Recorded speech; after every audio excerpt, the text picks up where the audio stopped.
ډیرو محترم مسلمانانو د دریو اسم اعظم باندې مشتمله وظیفه ده. دا ډیره طاقتوره او ډیره د کمال وظیفه ده، بې نهده طاقتوره وظیفه ده. دې وظیفې سره به الله جل شانه ستاسو هر رنګ حاجت او مقصد انشاءالله پوره کوي. تاسو ته په هره لاره کې الله جل شانه اسانی پیدا کوي. الله جل شانه مدد او نصرت به ستاسو سره شامل حال کیږي او د الله جل شانه په حکم سره تاسو چې کم حاجت دپاره دا وظیفه وکړه انشاء الله العزیز چې الله جل شانه به دا حاجت ستاسو د منټونو او د سکندونو په حساب سره او د ورځو په حساب سره انشاء الله پوره کوي. لہذا ډېر خلک حاجت لري او خلک اسانې وظیفې هم غواړي. نو دا وظیفه اسانه هم ده او د اسم اعظمو ده. د الله جل شانه نمونه دي. الله جل شانه ذات په خپله یو طاقتور او زبردست ذات دی. نو د هغه په نومونو کې هم ډېر کمال دی، ډېر قوت دی، پکې ډېر تاثیر لرونکي وظایف دي. مسلمانانو دا وظیفه تاسو انشاءالله العزیز وکړئ د الله په حکم سره. ستاسو چې کومې مسلې وي الله تعالی به ختموي. وظیفه ده د یا باسطو یا فتاحو یا کریمو. د دې زه تاسو ته مسلمانانو طریقه کار ښیم چې کوم مشکلاتو دپاره راکیږي او په کم وخت کې به یې کوئ او څونه تعداد سره به یې کوئ. انشاءالله ویډیو پوره وګورئ. الله تعالی مو د زړه مرادونه او حاجتونه پوره کړه. السلام علیکم ورحمت الله وبرکاته. ډیرو محترمو او عزتمندو خویندو میندو رونو، تاسو به روغ جوړ یې انشاءالله. الله جل شانه هم خوشحاله او آباد ساته.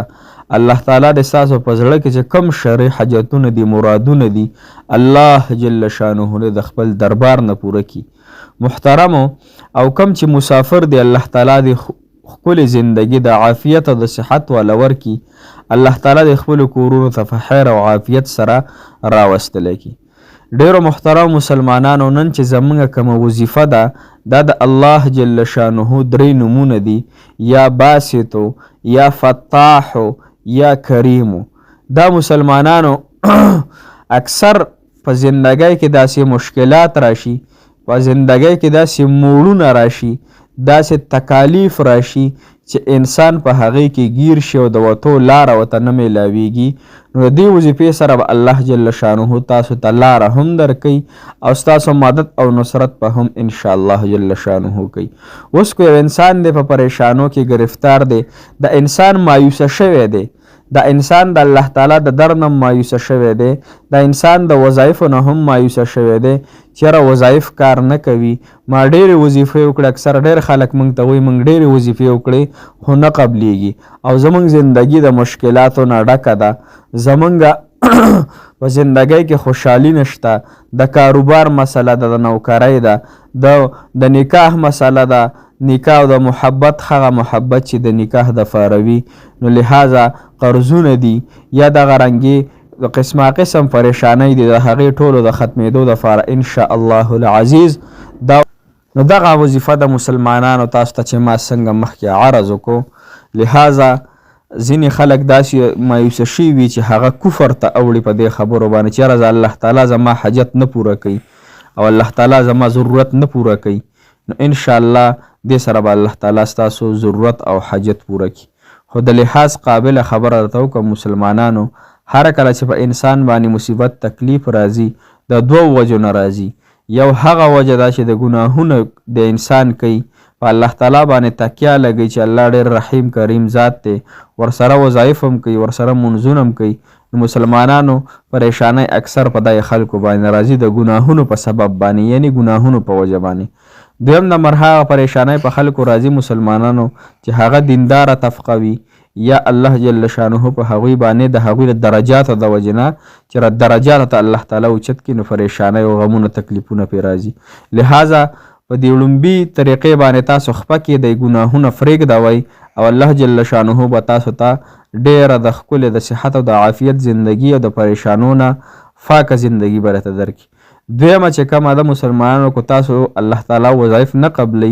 ستاسو مشکلات نه ختمیږي نو تاسو د الله تعالی نه مایوسه کیږئ ما دا خبرې کوئ کفري چېر الله زما نه مني والله به زه صرف زه لیدلی ما مسلمانانو په دې باندې الله جل شانه خفه کیږي د الله چې کوم نعمتونه را باندې کړي د نعمتونو باران را باندې کړی دا کمه خبره ده موږ د دې نعمتونو په بدله کې د الله تعالی له څه ورکړي دي نم د الله تعالی له دین دپاره څه کړي مونځونه هم زمونږ په صحیح طریقې سره نه لکه د چرګانو ټونګې وخو زمونږ ذکر اسکار وظایف هم په صحیح طریقې سره نه بیا الله جل شانه ته ګوته نیسو چې الله ته داسې کې مسلمانانو خپل ځان ته ګوته نیسل دي خپل ځان یادول چې ما کې کمی دی نو ځکه زما دا وظیفه نه قبلیږي لہذا ان شاء الله چې دغه ګناهونه تاسو پرې ښودل 15 وخته صحیح طریقې سره مونږ شروع کو او الله تعالی د رضا دپاره مسلمان سره مدد کو مرسته هم کوله ګاونډ چم ګاونډ کې نو ان شاء الله چې الله تعالی به زمونږ دا وظایف قبول کړي اوس مسلمانانو دا وظیفه د تاسو ته ښیم چې دا به څه طریقې سره کوئ تاسو ته خو مهم وي چې د هر یو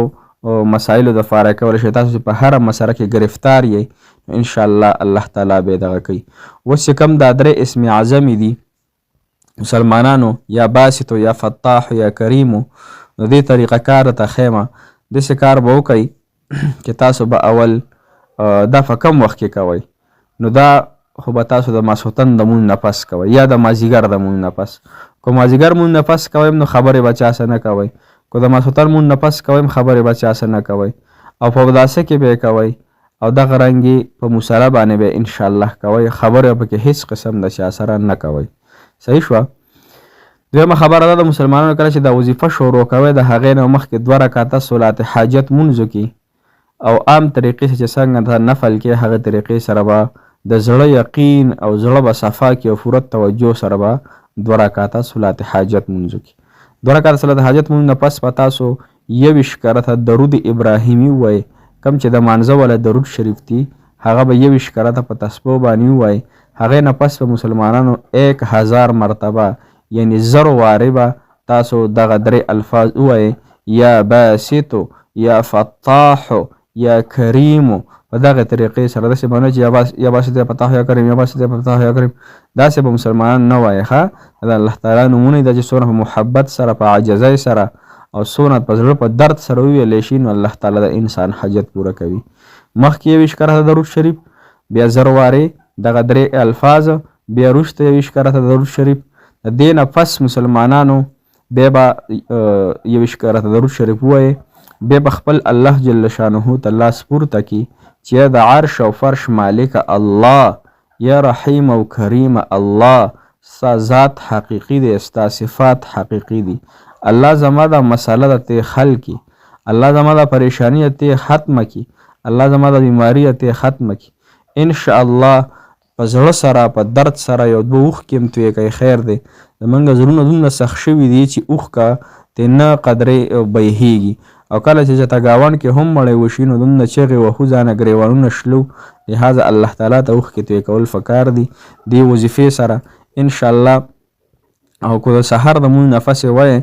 نو د سحر د سنتو او د فرضو په منځ کې د دې 1500 پیرې ورد کوئ یا فتاحو په خپله سینه باندې هم شف کوئ سینه به هم مضبوطه شي د سینو د بیمارونو هم الله تعالی تاسو ته هغه نجات درکړي د جادو د بندشونو د هر یو څیز دپاره انشاءالله انتهایی اسانه وظیفه ده محترمو د دعا کوم